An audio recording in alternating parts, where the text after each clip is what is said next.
하나님의 말씀은 요한복음 4장 43절에서 45절입니다. 43절에서 45절. 이틀이 지남에 예수께서 거기를 떠나 갈릴리로 가시며 친히 전언하시기를 선지자가 고향에서는 높임을 받지 못한다 하시고 갈릴리에 이르심에 갈릴리인들이 그를 영접하니 이는 자기들도 명절에 갔다가 예수께서 명절 중 예루살렘에서 하신 모든 일을 보았음이더라. 오 하나님, 은혜를 감사합니다. 오늘도 생명의 말씀으로 양식 삼게 하여 주시니 하나님, 삶의 참으로 가장 중요한 일을 할 수 있게 하시니 감사를 드립니다. 예수님 이름으로 감사하며 기도드리옵나이다. 아멘. 자, 이제 4장의 마지막 단락인데 우리가 4장은 사마리아 여인의 전도와 그리고 사마리아의 전도로 잘 알려져 있기 때문에 이분이 등장 밑이 어둡다듯이 오늘 본문은 그 사마리아의 사건에 가리워서 우리가 잘 주목하지 않는 부분이기도 합니다. 그런데 오늘 이 내용이 참으로 중요한 내용이다. 자, 이틀이 지남에 이 이틀은 무엇을 가리킵니까? 40절에 나왔던 사마리아에 이틀 동안 머물게 됐죠. 예수님께서 사마리아인들이 예수님을 믿고 예수님부터 더 말씀을 듣고자 간청했죠.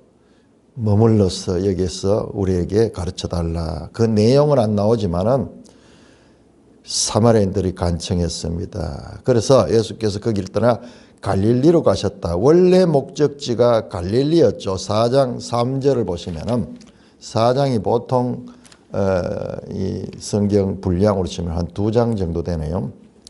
4장이 길죠. 54절까지 있으니까는 4장 3절에 보시면은 유대를 떠나서 다시 갈릴리로 가실 때 사마리아를 통과해야 되니까 지금 다시 3절로 돌아가는 거예요. 원래 목적지가 갈릴리인데 사마리아는 그냥 통과하기로 되어 있는데 거기에서 이틀을 지체하게 됐죠.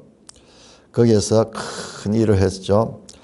자, 어제 우리가 좀 빨리 한다고 조금 중요한 부분을 놓친 게 있는데 특별히 31절에서 38절까지 예수님께서 제자들이 먹을 것을 구하려 왔을 적에 그들에게 나의 양식은 그러면서 그 육적인 양식보다도 자신이 정말 그 필요한 양식은 무엇이냐? 양식은 무엇이냐? 양식은 먹는 것인데 그런데 예수님이 이 복음을 전하고 이랬는데 그게 왜 양식하고 조금 안 맞는 것 같죠? 양식은 먹는 건데 예수님은 그 복음 전하는 그것을 양식이라 그렇게 이야기를 했을까? 조금 언밸런스가 있는 것 같았는데요. 조금 더 생각해 보면 이 양식은 뭐냐 그러면은 그냥 먹는 것뿐만 아니라 생존의 필수 조건이죠. 필수 조건. 가장 기본적인 거죠. 인생이 생명을 가진데 가장 기본 조건이죠. 그러니까 예수님이 이 땅에 오신 가장 기본적인 그런 이유, 목적이 뭐냐 그러면은 바로 복음을 전하는 것인 거예요. 복음을 전하는 것. 그런 면에서 양식이라고 말씀을 하신 것입니다.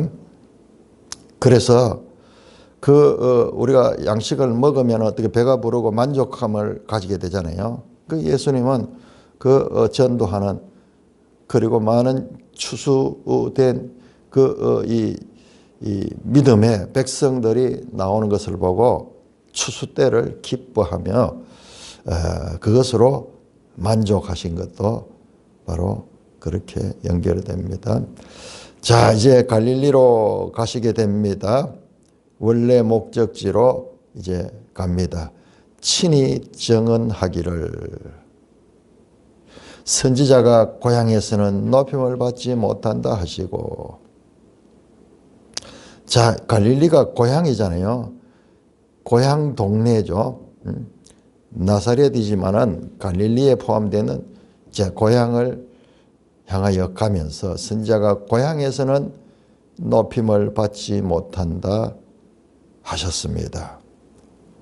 그런데 예수님의 말씀과 달리 갈릴리에 이르심에 갈리인들이 그를 영접했다. 여기 영접했다 그래서 환영했다는 거예요. 예수님 말씀과 다른 현상이 지금 나타나요. 그럼 갈리인들이 배척을 해야 되는데 오히려 영접하고 환영을 합니다. 왜냐? 이는 자기들도 명절에 갔다가 예수께서 명절 중 예루살렘에서 하신 모든 일을 보았습니다. 자, 지금 이 사건의 연속성을 우리가 봐야 됩니다. 자, 갈릴리 가나에서 출발했던 2장 시작이 됐죠. 그 다음에 2장 1절에서 12절까지고 그 다음에 13절부터 25절까지는 어디냐 하면 예루살렘이었어요. 예루살렘 6월절이었죠. 6월절 예루살렘 성전에서 사귀었잖아요. 자, 제 3장은 다시 예루살렘입니다. 연속해서 장소가 예루살렘이었어요. 여기서 니고데모 사건 나죠. 니고데모. 이제 4장은 사마리아였죠. 사마리아. 자, 그리고 4장 마지막에 지금 다시 갈릴리죠. 갈릴리인데 이제 나중에 가나로 가게 됩니다. 가나로.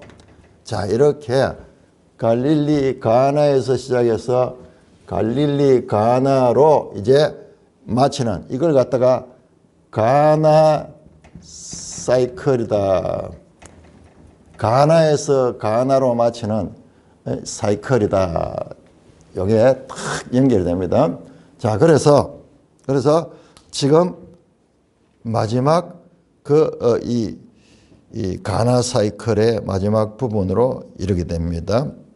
그런데 자기들도 명절, 이 갈릴리 사람들이 왜 예수님을 환영했냐 하면 여기에서 예루살렘 성전에 그 6월절에 온 전국에서 사람들이 다 성전에 가잖아요. 거기서 예수님께서 기적을 행하신 걸 받는 거예요.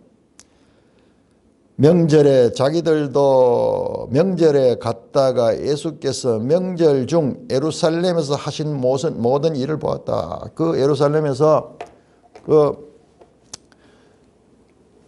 군이 있는 모습으로 성전을 그게 장사꾼들을 쫓아내고 그 다음에 이 성전을 헐라 사흘 만에 내가 너희를 세우리라. 뿐만 아니라 이 성전에서 많은 기적을 행했어요. 그건 서지도 않았어요. 여기서 여러분 요한은 지금 중요한 표적은 기록하지만은 나머지는 기록하지 않습니다. 선별했습니다. 20장 그 30절에서 31절만 이 책을 기록한 목적은 여러 표적들이 있지만은 그것을 다 쓴 것이 아니고 목적을 따라서 딱 이 표적을 썼습니다. 그럼 오늘 첫 번째 표적이 이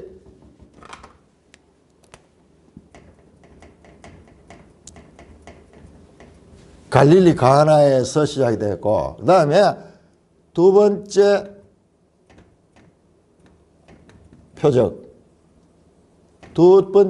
표적이 다시 여기서 나옵니다. 그런데 이 안에서도 많은 기적을 해서 표적이라는 말을 사용하는 것에 주의해야 된다고 제가 말씀드렸죠. 표적의 목적은 기적 자체에 있는 것이 아니라 기적을 통해서 그 기적을 행하신 분이 누구인가를 드러내는 행위예요.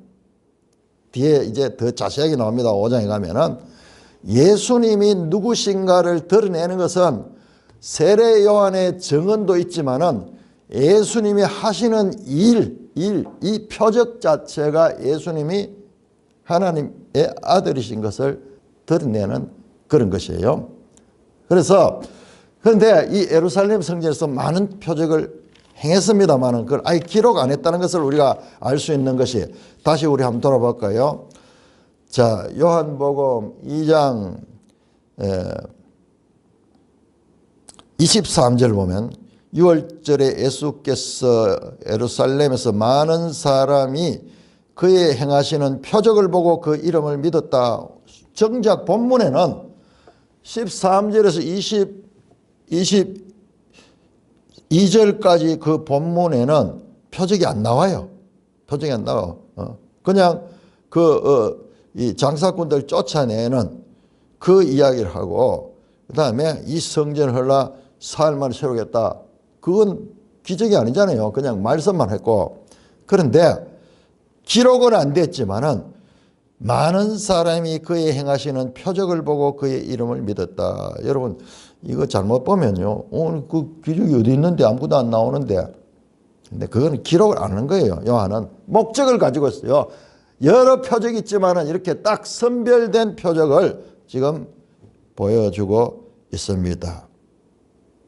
그래서 많은 표적을 했다. 3장에 보면 니고데모가 찾아 나올 적에도 그렇게 하죠. 당신이 행하는 이 표적은 아무도 행할 수 없다 그러면서 니고데모가 예수님을 찾아 나온 것도 그 표적 때문에 찾아 나온 거예요. 그런데 요한에서는 그 표적을 기록하자는 거예요. 의미 있는 표적. 굳이 수를 붙여가지고 첫 번째 표적, 두 번째 표적이라고 힘주어서 강조하면서 그렇게 내용을 전개합니다. 자, 그래서 이제 그 표적을, 이 예루살렘 성전에 있었던 이 표적을 이 갈릴리 사람들도 다 봤는 거예요. 예수께서 명절줄 예루살렘에서 하신 모든 일을 봤다. 이 명절이 최소한 7일, 8일 이렇게 되거든요. 6월절 절기가 6월절 1월 14일에서 그 다음에 무교절, 그 15일은 무교절이죠. 그래서 일주일간 여러 날 있으면서 예수님이 예루살렘에서 행하신 많은 기적들을 보았기 때문에 갈릴리 사람들이 예수님을 영접하는 거예요. 환영하는 거예요. 지금 이 요한 이 가나 사이클에서 메시지가 전체적으로 중요한 것이 표적으로 믿는 신앙이냐, 그렇지 않고 말씀으로 믿는 신앙이냐, 그 주제를 우리가 여기서 볼 수 있습니다. 자, 여러분 보세요. 여기서 지금 보죠. 표적 중요하게 했죠. 자, 니고데모도 표적을 따라 나왔습니다. 표적을 보는데.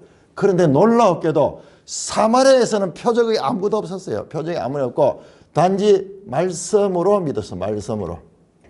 그게 강조가 돼 있어요. 자, 우리 다시 4장 한번 볼까요? 4장 40절. 사마리아인들이 예수께 와서 자기들과 함께 유하기를 청하니 거기서 이틀을 유하시며 예수의 말씀으로 말미암아 믿는 자가 더욱 많았다.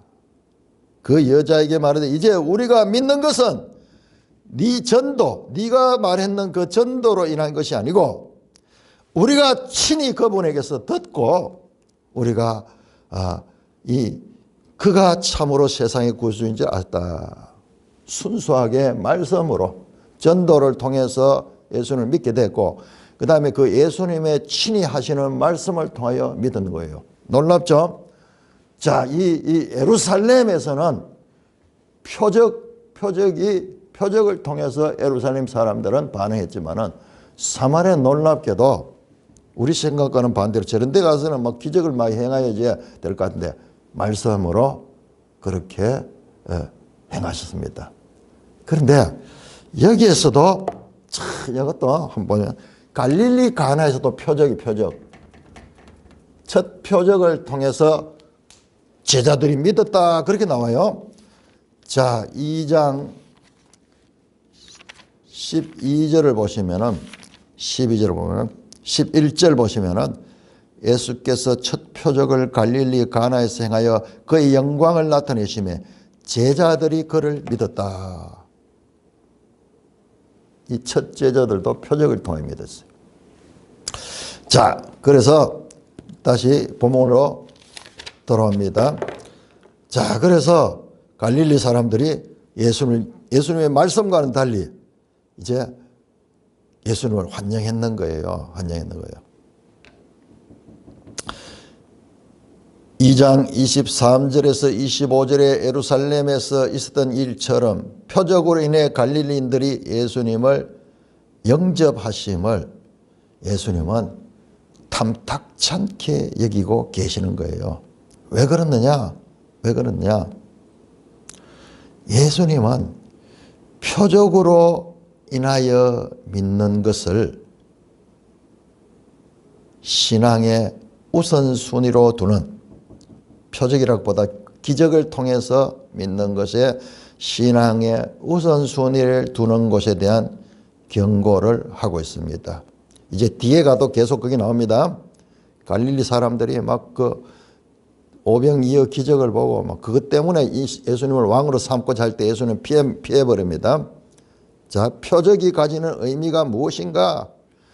이들은 표적 중심의 신앙입니다. 이게 오늘날 치면 뭐냐 그러면 이와 같은 기적적인 신비주의적인 기도원 같은 데 가서 막 어떤 기적을 행해달라고 막 하는 이런 신앙은 이것은 비본질적인 거예요. 이게 우선순위가 되면 안 돼요. 예수 믿는 사람들에게 그런 하나님께서 특별한 기적적인 그와 같은 일들을 행하시지만은 그러나 우선순위가 그것이 될 적에 그것은 잘못된 신앙이 되네요. 그게 구원받지 못하는 신앙으로 갈 수 있는 가능성이 많은 거예요. 그래서 절제를 하는 겁니다. 이따가 제가 잊어버리기 전에 자, 그러면 제자들이 예수님을 그 표적을 보고 믿었다 되어 있는 2장 11절 말씀은요. 이거는 조금 설명이 필요한데요. 여러분 1장에서 봤잖아요. 1장에 제자들 모으는 모습이 나왔었잖아요. 그 세례 요한의 제자 두 사람 익명의 제자와 안드레, 그리고 그 안드레를 통하여서 안드레의 동생인 베드로가 믿게 됐죠. 그리고 빌립이 또한 나다나엘을 전도하고 이렇게 하면서 거기에 제자가 이 2명, 그 다음에 베드로 3명, 빌립, 나다나엘 한 5명 정도 나왔잖아요. 그 사람들은 특별히 빌립과 나다나엘 같은 경우에는요, 말씀의 사람들이었어요. 그 사람들은 성경을 깊이 연구하고 그러던 분이었어요. 깜짝 놀랍니다. 빌립이 나다나엘께 소개할 적에 모세가 말하고 선지자들이 예언하던 그 메시아를 만났다. 그렇게 적어놓은 거예요. 그러니까 성경을 통해서 예수님을 찾고 있는 거예요. 메시아를 찾고 있는 거예요. 그리고 나다나엘도 빌립과 같은 수준의 인물이에요. 그래서 예수를 보고 알은 거예요. 이 사람들은 표적만 보고 따랐던 자들이 아니에요. 세례 요한의 제자이기도 했었고, 그 다음에 그 말씀으로 준비된 사람들이었어요. 그들에게 표적이 주어지니까는 이것이 더욱더 확실한 예수를 믿는 계기를 말했던 것입니다. 자,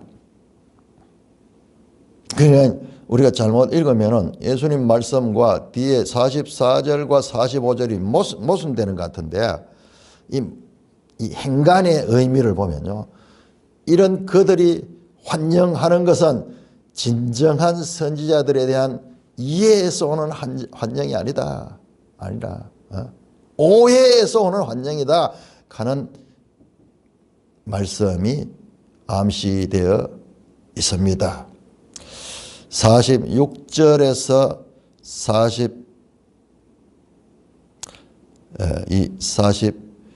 49절까지 교독합니다. 46절입니다. 예수께서 다시 갈릴리 가나에 이르시니 전에 물로 포도주를 만드신 곳이라. 왕의 신하가 있어 그의 아들이 가버나움에서 병들었더니 그가 예수께서 유대로부터 갈릴리로 오셨다는 것을 듣고 가서 청하되 내려오소서 내 아들의 병을 고쳐 주소서 하니 그가 거의 죽게 되었습니다. 예수께서 이르시되 너희는 표적과 기사를 보지 못하면 도무지 믿지 아니하리라. 신하가 이르되 주여 내 아이가 죽기 전에 내려오소서.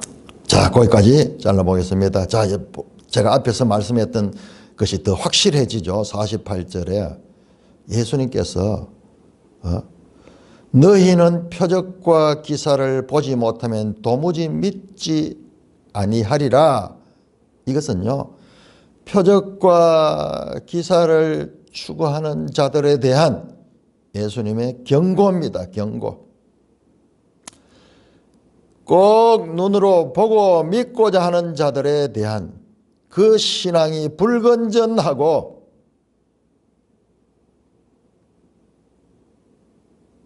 그리고 이어져서 나타날 표적을 보고도 오해할 수 있는 것을 미리 경고하는 겁니다. 자, 여기 보세요.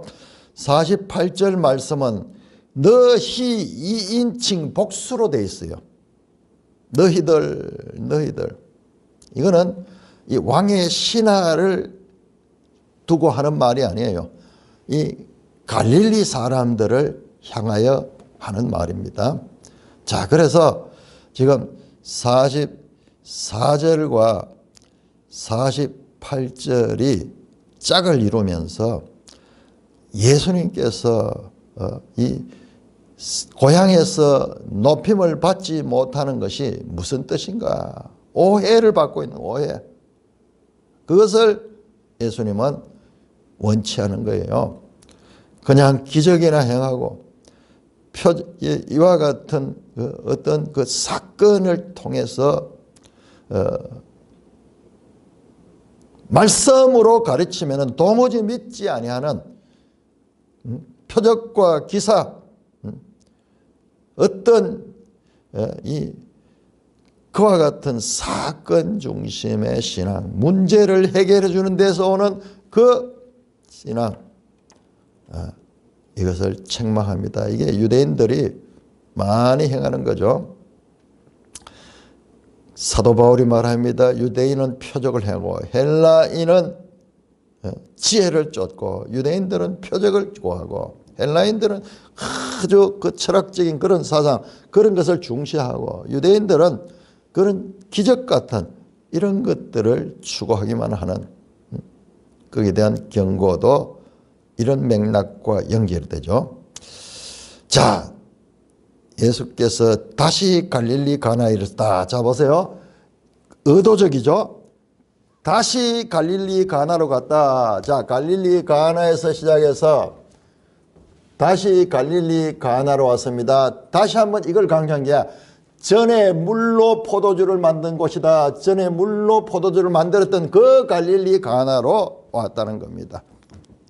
갈릴리 가나에서 시작해서 갈릴리 가나에 도착하는 것이 요 2장에서 4장까지의 하나의 사이클입니다. 다시 원상태로 돌아왔습니다. 그런데 여기에서 왕의 신하가 등장합니다. 왕의 신하가 있어.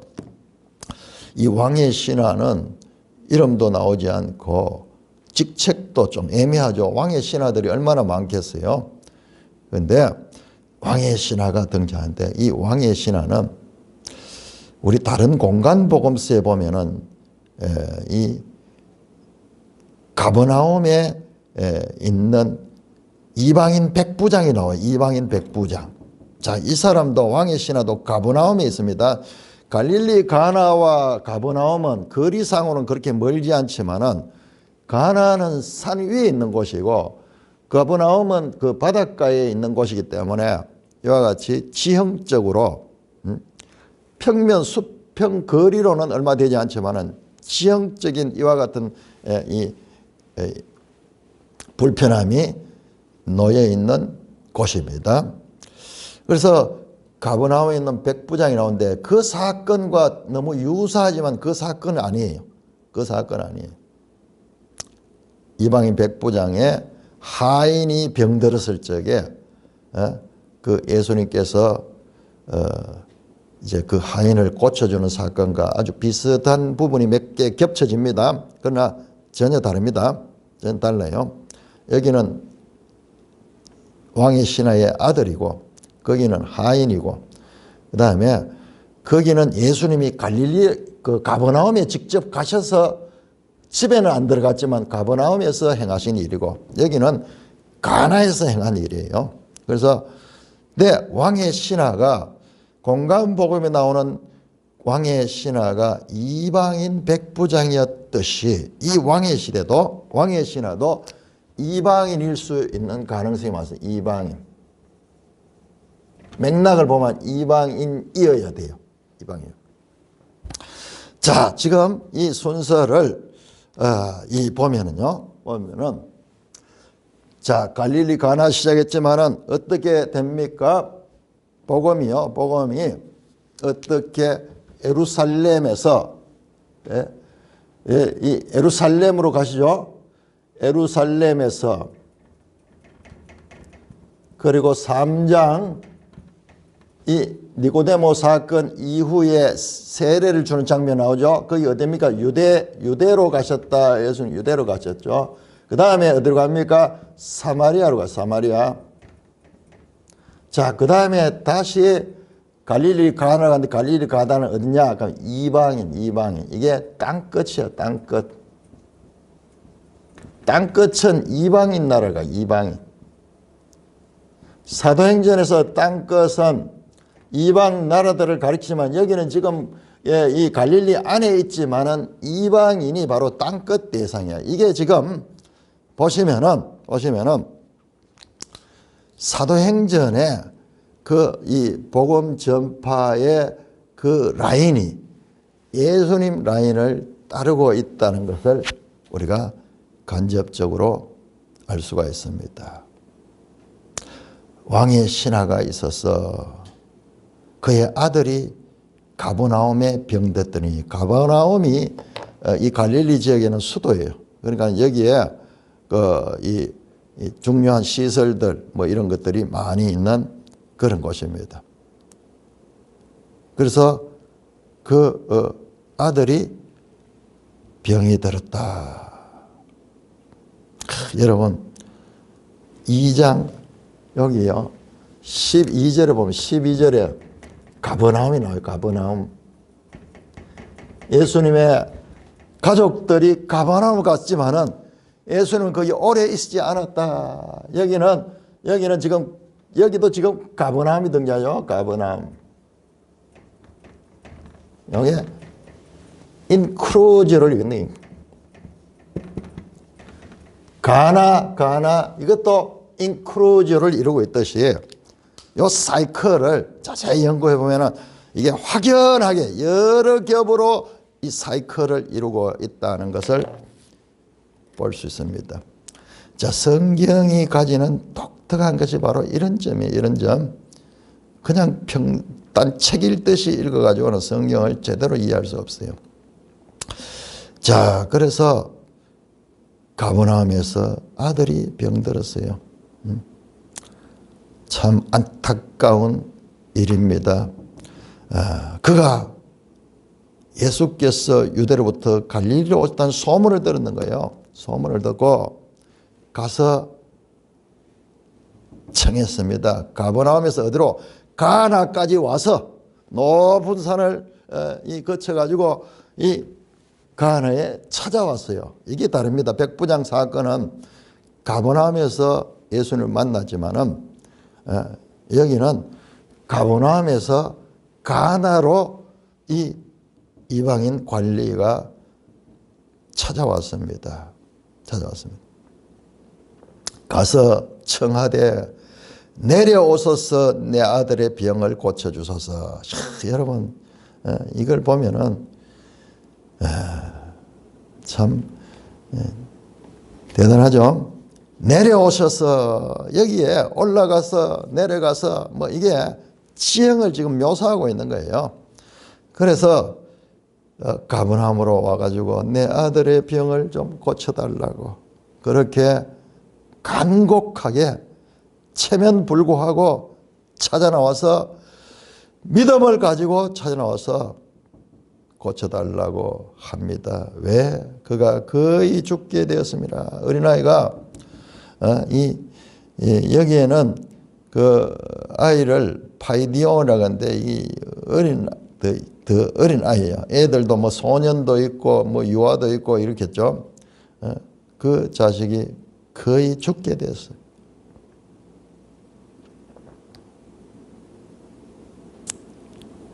절망적인 상황에 그 예수님께 나와 호소합니다. 48절 예수께서 이르시되 너희는 표적과 기사를 보지 못하면 도무지 믿지 아니하리라. 여기서 이 말씀이 나오는 거예요. 지금 이 왕의 신하를 보고 하는 이야기가 아니에요. 너희는 갈릴리인들을 향하여 하는 이야기예요. 그런데 신하가 이르되 주여 내 아이가 죽기 전에 내려오소서. 내 아이가 죽기 전에 내려오소서.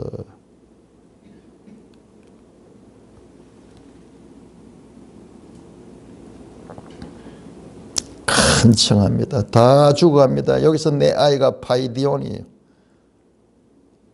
내 어린아이가 죽기 전에 곧 죽어가니까는 죽기 전에 내려오셔서 그렇게 간청합니다.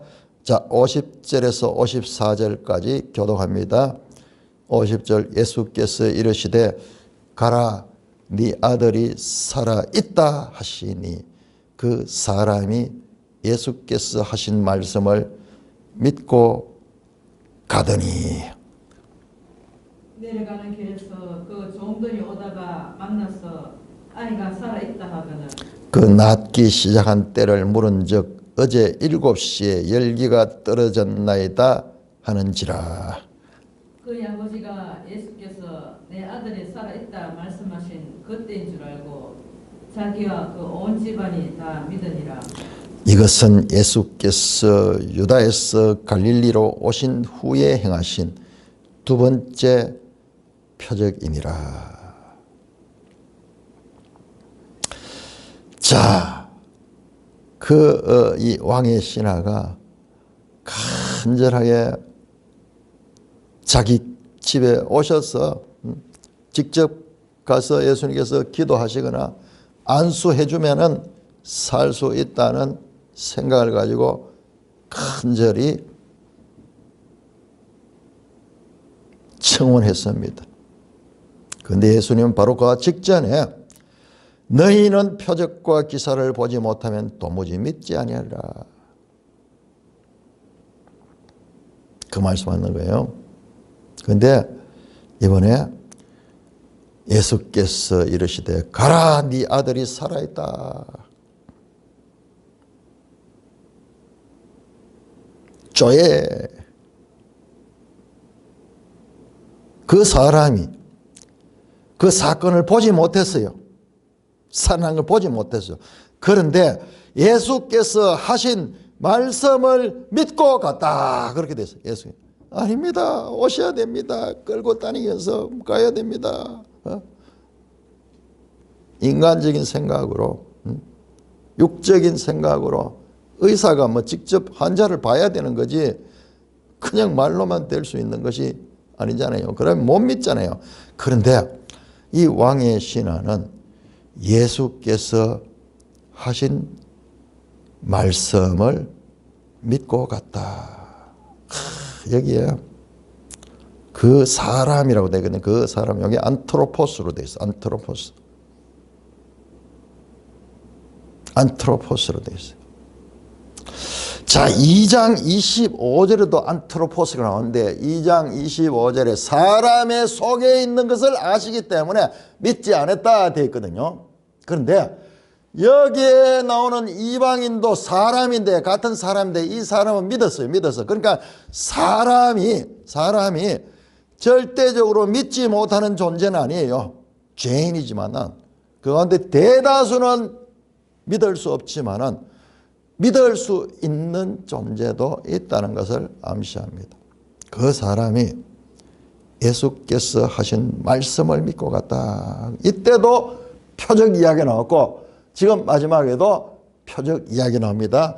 과연 이 왕의 신하는 표적으로 인하여 믿을 것인가? 지금 오히려 예수님께서 먼저 경고했죠. 표적 이야기를 했는데 지금 결과적으로는 표적이 아니에요. 말씀으로 보지도 않고 예수님이 하신 말씀을 그대로 믿고 갔다. 내려가는 길에서 계속 내려간다 나오죠. 그 갈릴리에서 이 가버나움으로 가려고 하면은 이 큰 산이 있으니까는 그 지형으로 계속 내려갑니다. 그 종들이 오다가 만나서 아이가 살아있다. 살아있다 보다도요.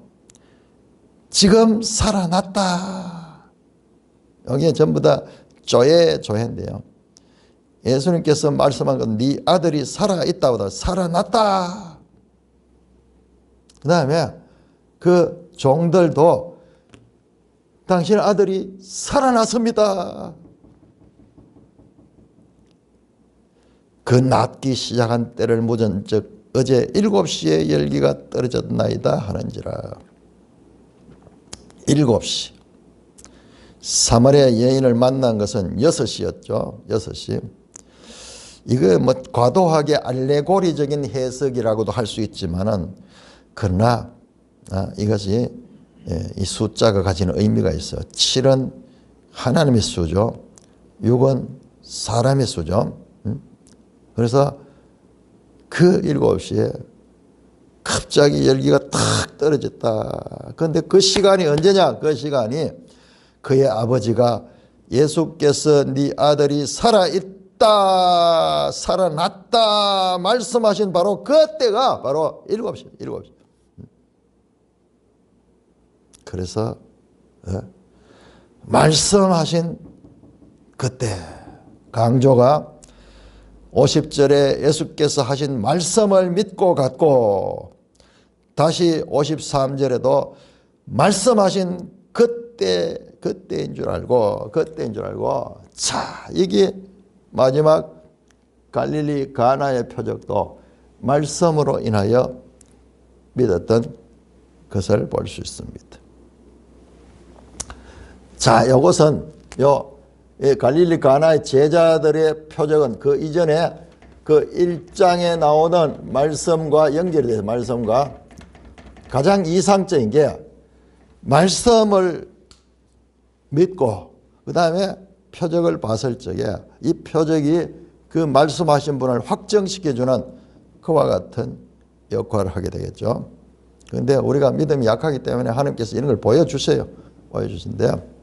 지금도 이런 역사가 많이 일어나는데 저도 개인적인 경우에 이와 같은 체험을 했는데 참 감사한 것은 그 체험이 주가 된 것이 아니라 그 체험을 통해서 말씀을 연구하게 되고 이 하나님이 누구신가 이것을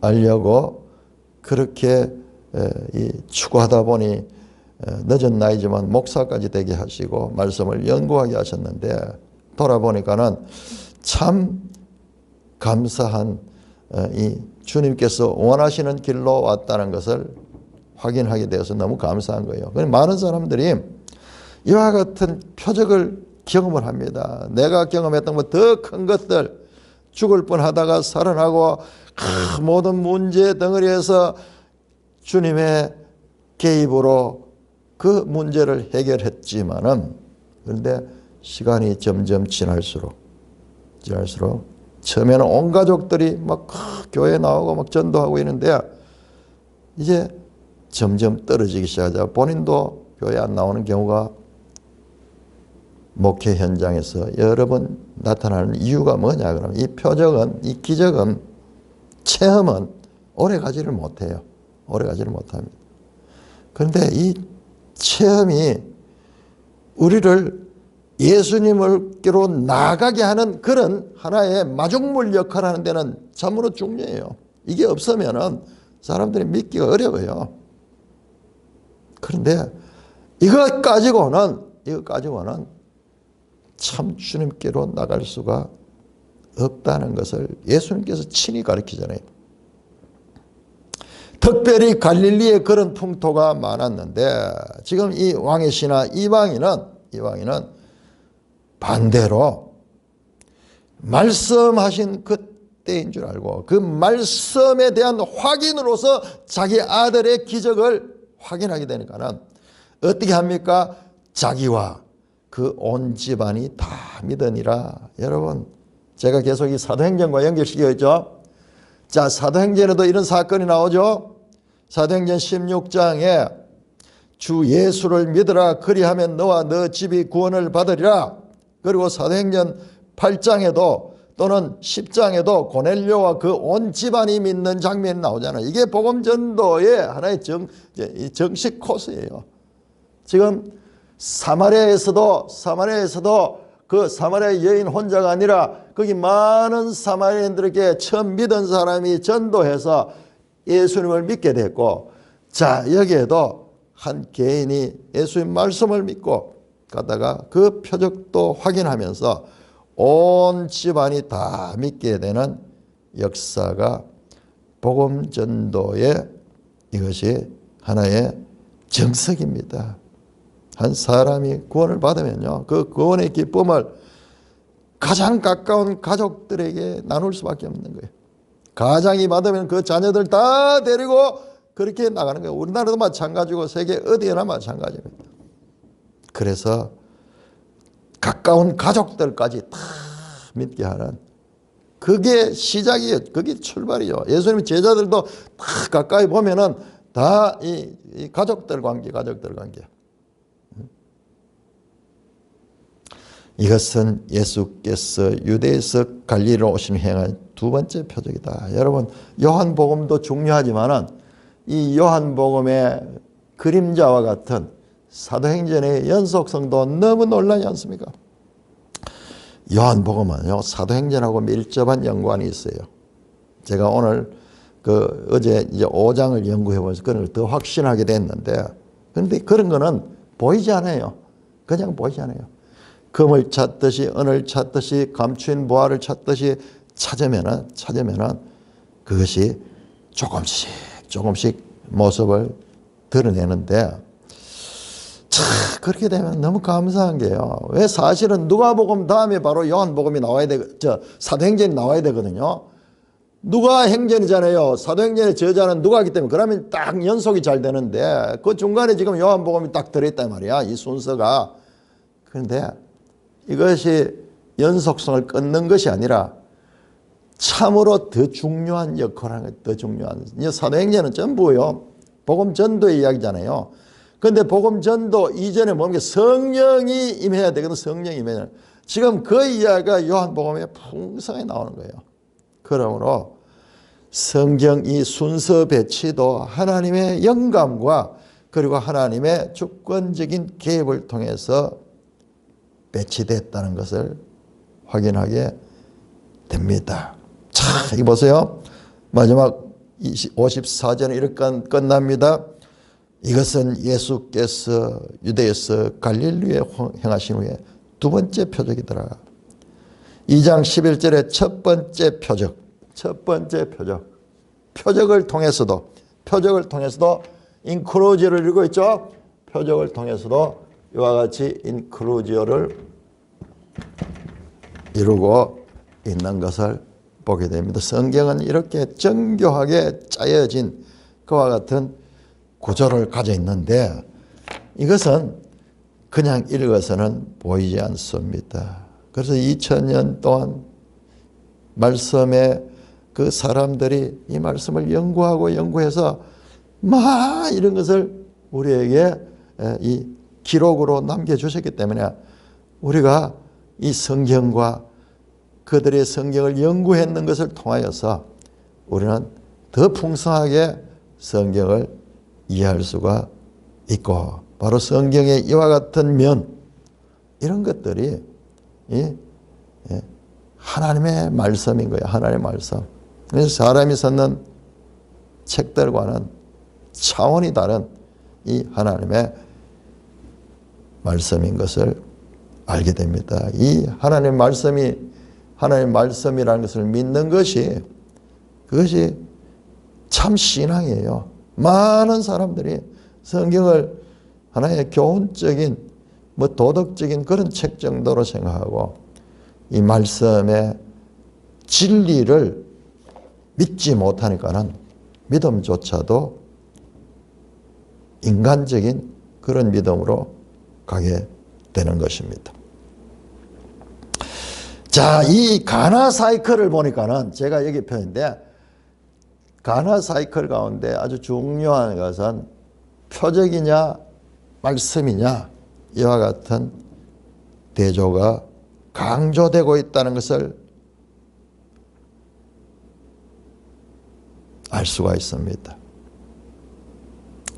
그래서 이 가나의 왕의 신화 사건을 딱 표시를 해서 두 번째 표적이다 그러면서 그 표적 가운데 요한이 선별했는 아주 좋은 모델로 선별했는 표적이 행한 것이 많지만은 그 가운데서 딱 예수님을 바른 믿음을 드러내기에 믿고 구원받는 그런 믿음이 무엇인가를 알리기 위해서 요한이 선별했는 사건으로 그렇게 표시를 해두고 있잖아요. 첫 번째 가나 혼인잔치, 두 번째 가나에서 행한 왕의 신화. 예수님이 현장에 직접 가지도 않고 가나에서 하신 말씀을 믿고 갔고 그 말씀이 말씀대로 이루어졌는가 확인해 보니까는 그러니까 그 말씀을 믿었기 때문에 시간을 확인했는 거예요. 그분이 말씀할 때 그때인가 했더니 그때가 맞는 거예요. 그러니까는 예수님을 확실하게 믿고 온 집안이 믿는 그와 같은 사건이 성경에 기록되게 된 것입니다.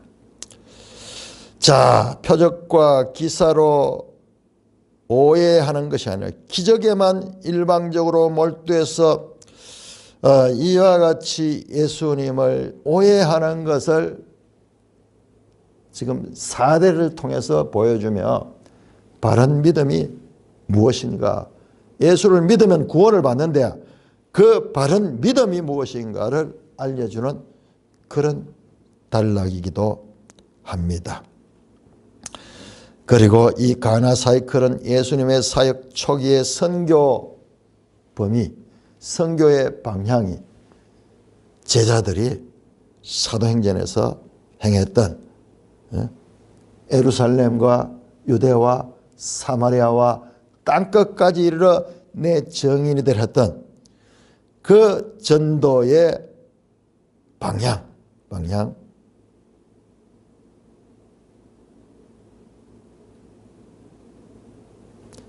그 방향을 지금 원형적으로 제시해주고 있습니다.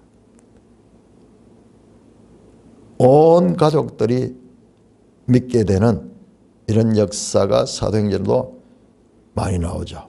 놀랍게도 이 사건을 정리해 보면은 사마리아와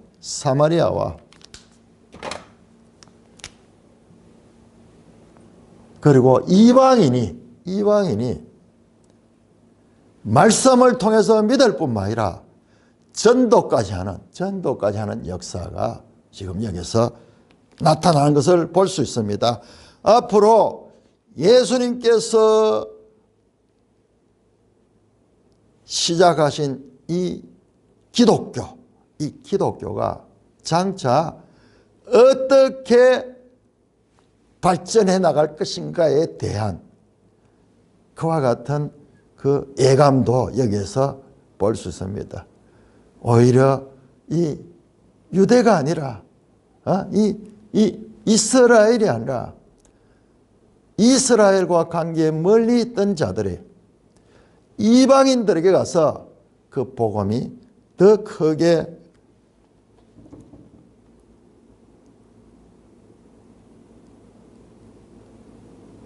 자리 잡게 되고 기독교가 더 온 세상에 바로 앞에 나왔죠. 온 세상의 구절, 온 세상 이방 땅에서도 자리 잡게 됐고 바로 그 가운데 우리가 있는 거예요. 우리가 이방인 가운데 이방인 우리도 이 지금 하나님의 구원 역사에 그렇게 포함되고 있는 것입니다. 자, 이 가나 사이클은 이렇게 끝이 난다는 것을 확연하게 알 수 있는 건 이제 5장부터 나오는 이후에 11장까지의 내용들은 전부 절기를 중심으로 나타납니다. 그리고 이 가나 사이클은 대체적으로 유대교의 하나의 그 이 상징들과 연결됐지만은 여기는 또 주로 개인적인데 이제 5장 이후로 나오는 절기 사이클에서는 더 공적이고 더 대중적인 집단적인 그와 같은 내용들과 연결이 될 것입니다. 찬송가 545장입니다.